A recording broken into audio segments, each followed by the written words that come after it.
Welcome to SilverC Review. This podcast will have an introduction, a movie review, a movie recommendation, some jokes and quotes, and then an Inside the Intorvert section. So all the times are listed down below. If you want to listen to a certain section or skip a certain section, feel free to do so. If you want me to review a certain movie, I'm kind of running out of ideas, so feel free to leave a comment anywhere that you can find me, and I'll check it out. So the last video I mentioned wanting to walk a trail, and I did walk the trail. I think I mentioned in the video I thought it was getting dark at like 8 or 8:30. No. It's getting dark at like 7. I'm completely oblivious to what time it gets dark apparently. So I go to walk the trail, and it's a bike trail, so like a mountain bike trail, so really narrow. So I'm just kind of walking along. I figured out where it was going and everything, so I turn around and start backtracking along the trail, and there's a copperhead, and I've never seen a copperhead out in the wild, so it's awesome. I thought it was really cool. At the same time, I was like, my foot was like this close to it by the time I saw it, because it was getting dark, it was hard to see, and I mean, like, I saw it and just leaped backwards. And so here's a picture of the copperhead. You can see where I circled, where I stepped. Like, I made a mark because I was wearing my hiking shoes, so they've got a lot of tread, so I made a mark on the ground where I leaped backwards, because I mean, I had like my foot in the air ready to go and then just put it down and jump backwards. And then I took a video, and I was going to touch his tail because he kind of I was trying to get my foot close enough to him to where I could take a picture so you can kind of see his size, but every time I got close he didn't like that and he started moving. And so I switched over to video, and I was going to touch his tail because he went in between some logs, and I figured he couldn't like try to come around and get me. And then all of a sudden I saw he turned his head around, he was getting defensive, so I was like, oh, nope, I'm done. So that video will be at the end of this video. I'm actually in a place I didn't know existed. There's a trail back over there that goes this same direction, but like that way. And that's where I was going to do the podcast. And then I got to walking, and apparently they've made a brand new trail. I was like, oh, that's cool. Which kind of sucks because I don't have time to explore it today. But, yeah. So I have no clue. That trail, I'm pretty sure, is not very popular. Maybe by, like, mountain bikers, which I've actually never seen mountain bikers out here until they interrupted my video last time, so, or time before, whenever it was. So, I don't know. It's a Sunday. I highly doubt that anyone's going to come down this trail, but if they do, I'll have to stop them because I'm pretty much in the trail. Like, they can get by me fine, but I can't keep talking and everything like that. So, yeah. We're going to go into the movie review. This one's going to be Crazy Rich Asians. Going to give this one a 6 out of 10.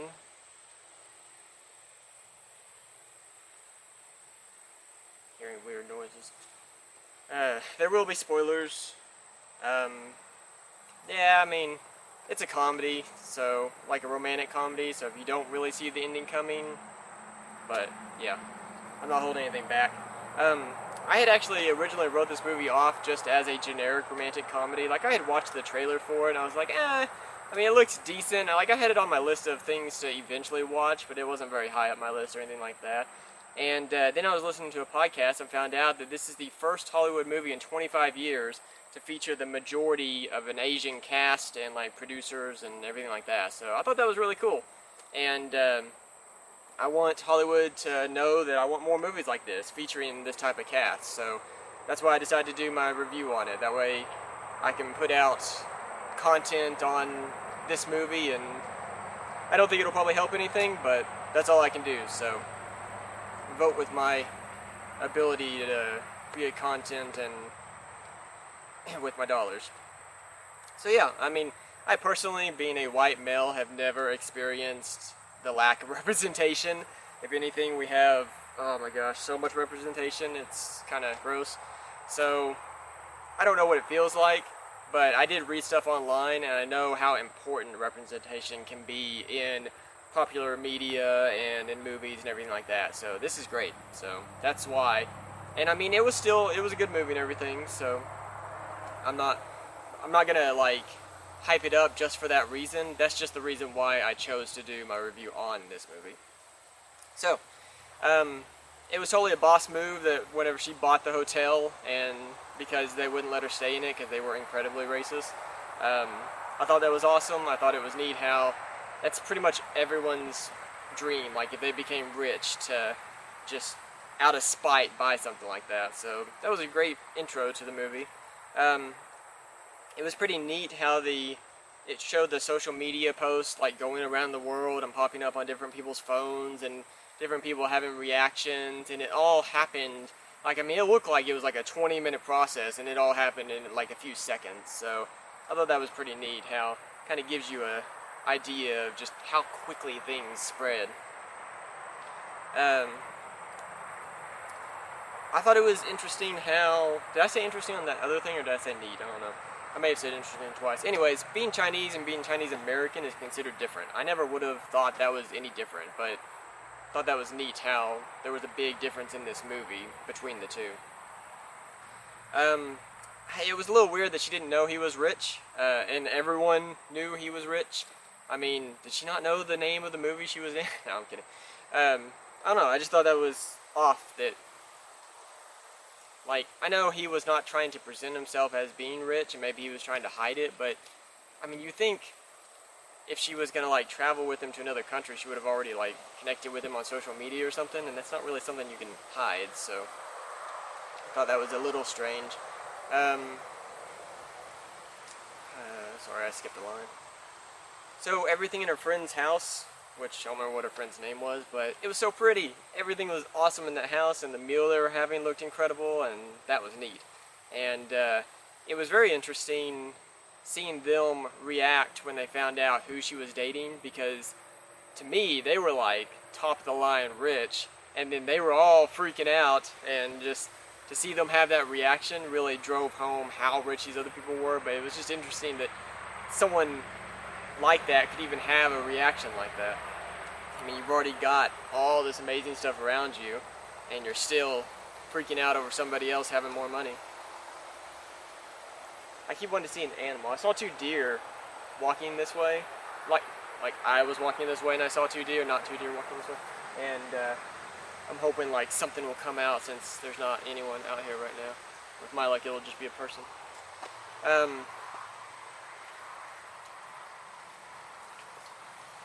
It was kind of weird how every single person she met knew the person she was dating better than she did. I mean, again, that's kind of like, did she not tell anybody? Was this all just kind of all of a sudden, like she just met him and was like, hey, let's go to another country? So that was a little weird. I couldn't tell how long they've been dating, and if she had just not told anybody who it was.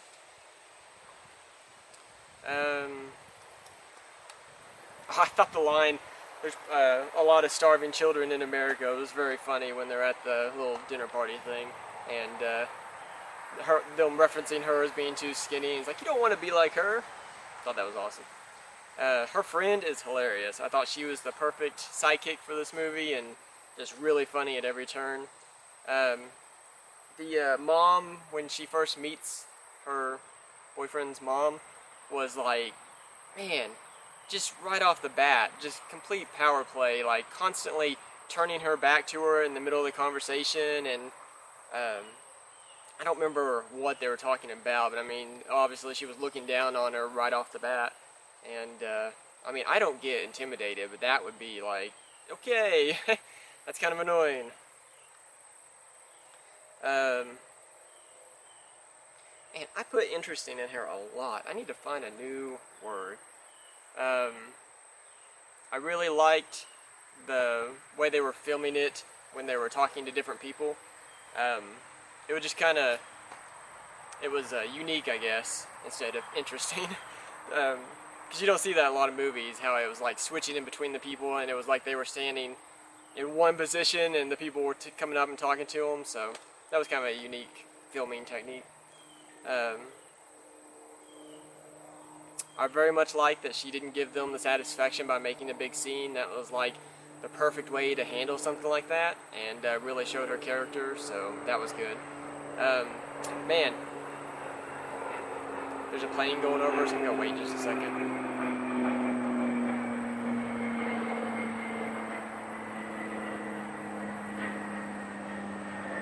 So I had seen the trailer. I knew the mom told her that she would never be enough, but I didn't realize it was in that moment that she did it. And boy, she really comes into it like nice and is like, oh yeah, though that's not a problem, and then gives her that story, and then just like, boom, you will never be enough. And I was just like, yo, like that was pretty crazy. So the way they did that was perfect.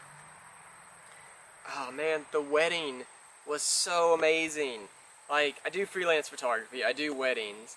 Never seen anything like that. That was so, I know it's because of money and stuff, but man, that was cool. The water coming down the aisle and them all walking through the water and had the little, what was it, like firefly things or butterflies or whatever it was. That was really cool.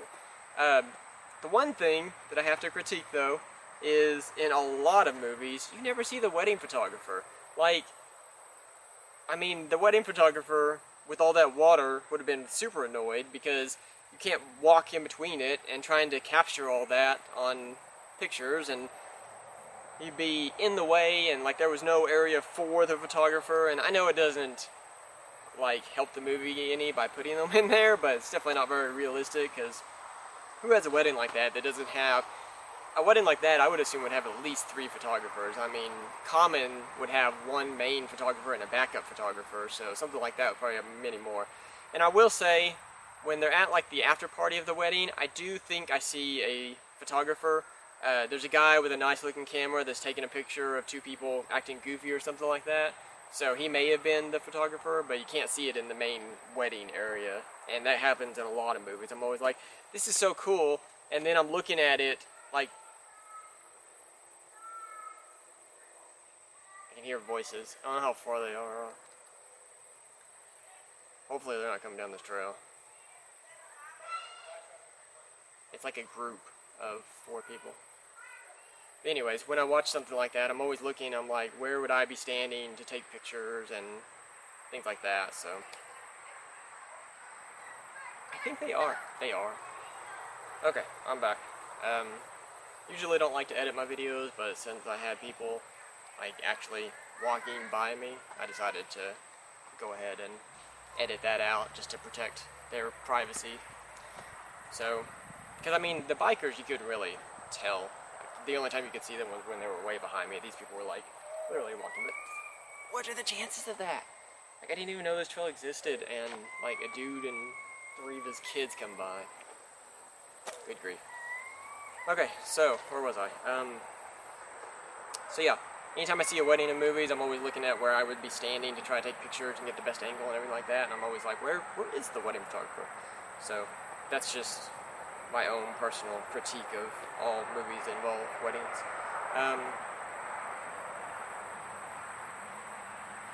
Oh, I couldn't really tell at the time if she knew about her father's scandal or not when it was brought up. It just wasn't obvious, and I guess later you find out that she doesn't know about the scandal, but that was kind of weird, and it's like, did she actually know and she was hiding it or not on purpose? I wasn't aware that Mahjong is played against others. Like, I've played Mahjong a lot. I really like the game on like cell phones and stuff, but I didn't know it was a game that you could actually play competitively. And with those big tiles and everything, that looks really cool.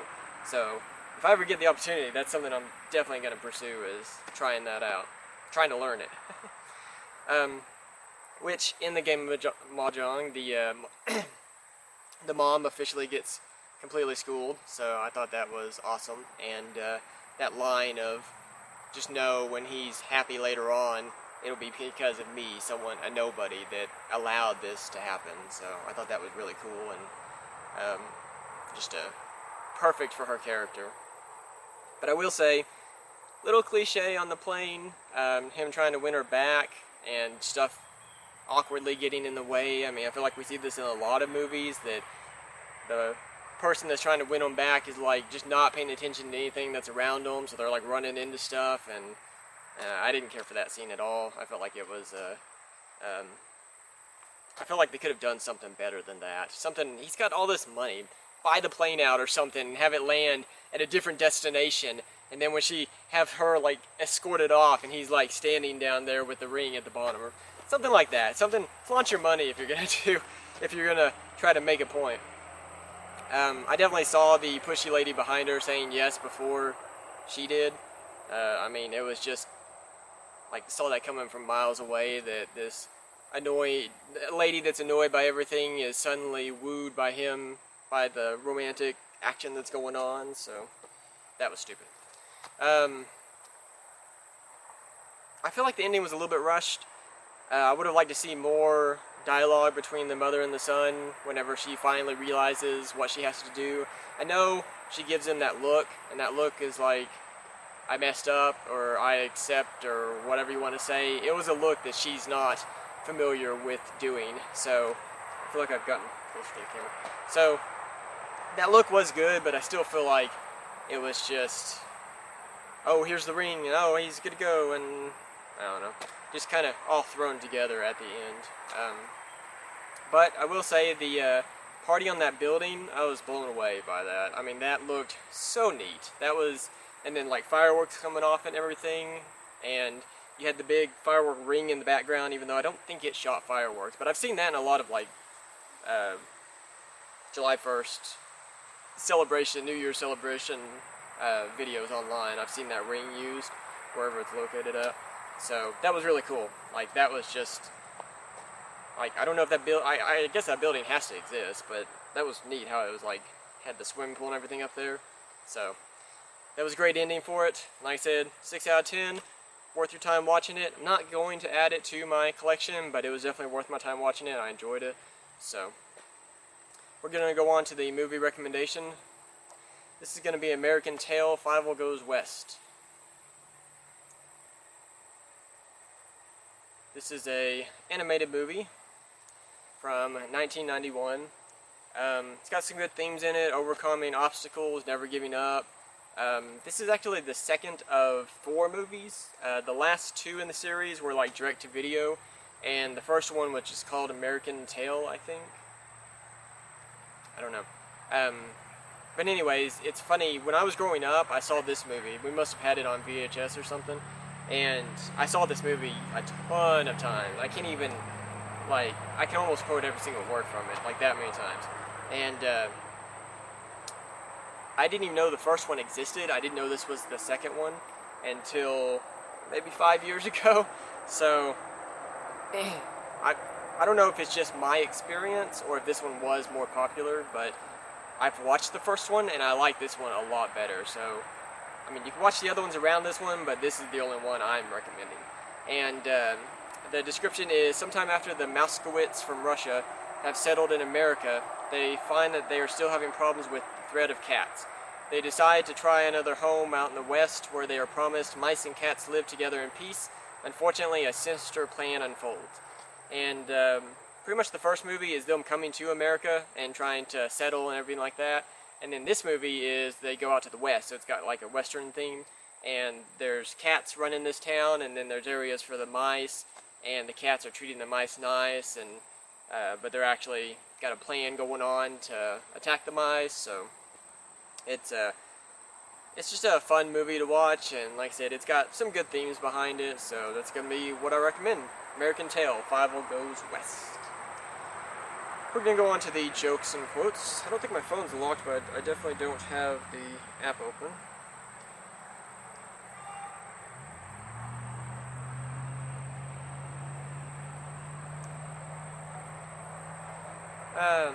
So a cow jumped over a barbed wire fence. It was utter destruction. What do you call a fake noodle? An impasta. Alright. I should keep them short, I don't mess them up quite as bad. Quotes: cry a river, build a bridge, get over it. This isn't so much like trying to be mean or anything, but there's always time to mourn and to be sad and think about what happened, but at some point you have to just build a bridge and get over it. Like, you have to move on. You can't stay in that area forever. And that's pretty much it on this quote. Just find a way to move on past whatever's holding you back. Something wants to get in my eye. That's what I'm going to move on from right now. Open your mouth only if what you're going to say is more beautiful than silence. Being an introvert, I love silence. I'm quiet way, like 80% of the time. But, so this kind of speaks to me on like a deep level. But a lot of people just talk just to be talking. Like, I don't know if people are uncomfortable with silence or what it is, but there's another quote, I don't know if I've said it in the past, but you don't have to comment on everything you see. It's the same thing. Like, I see stuff all the time that I have comments for, but you don't have to verbalize everything. You can just think stuff in your head. It's fine. And things can still be silent, and it's great. So, just try to think a little bit more before you constantly talk. Inside the Introvert section.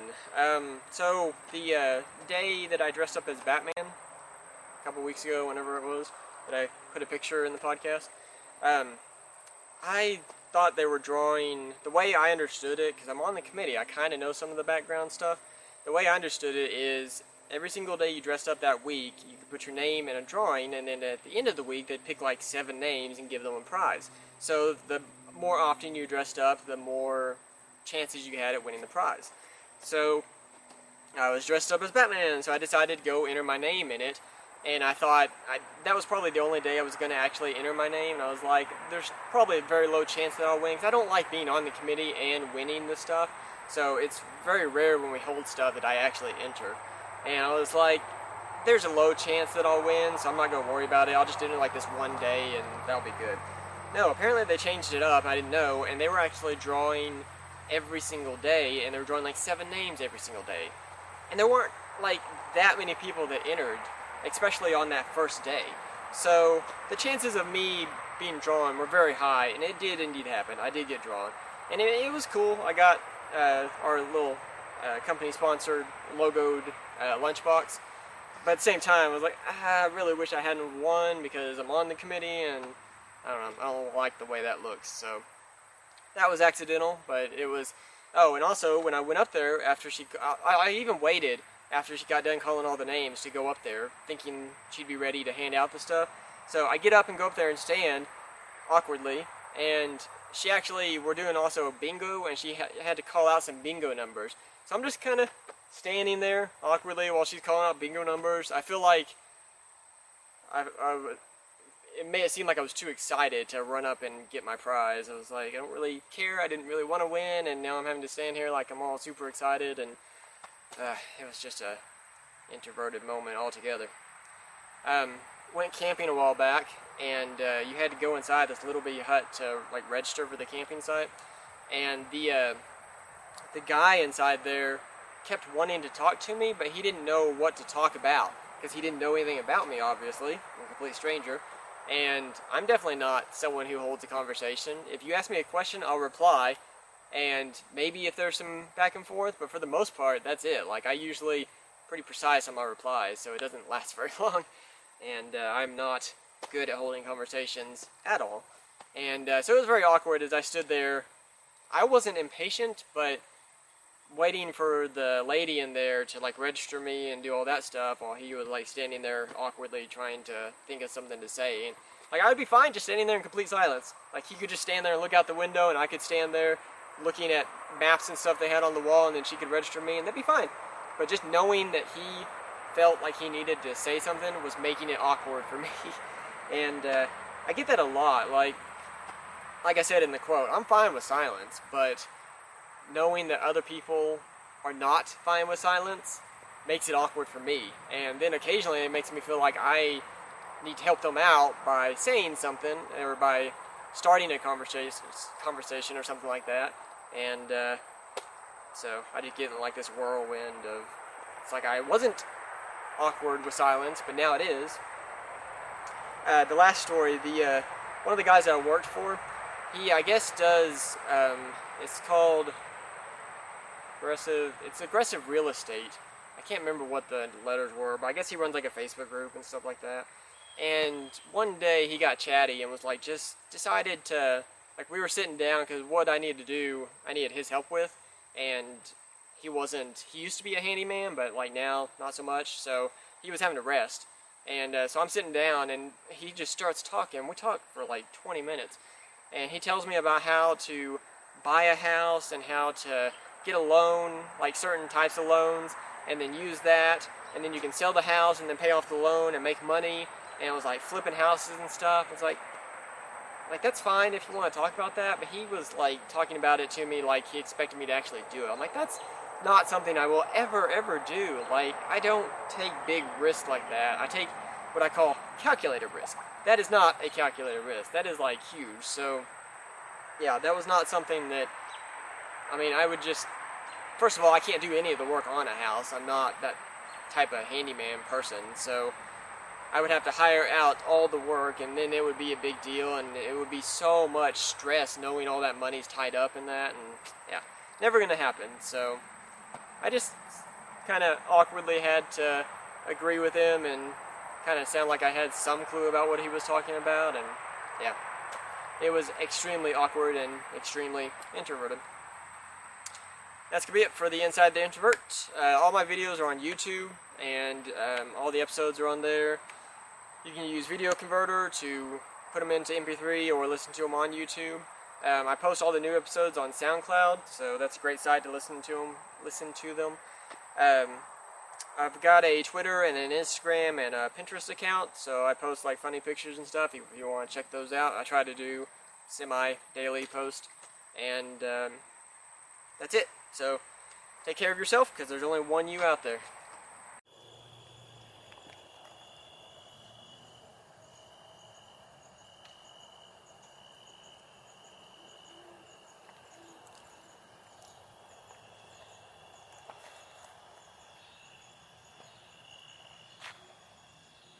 See if I can touch him. Oh, did you hear that? He's rattling his tail. Oh, look at that, he turned. Oh. Okay, I can no longer touch him. He turned around. Yeah, I see him curling up like that. Okay, you got me scared. I'm done.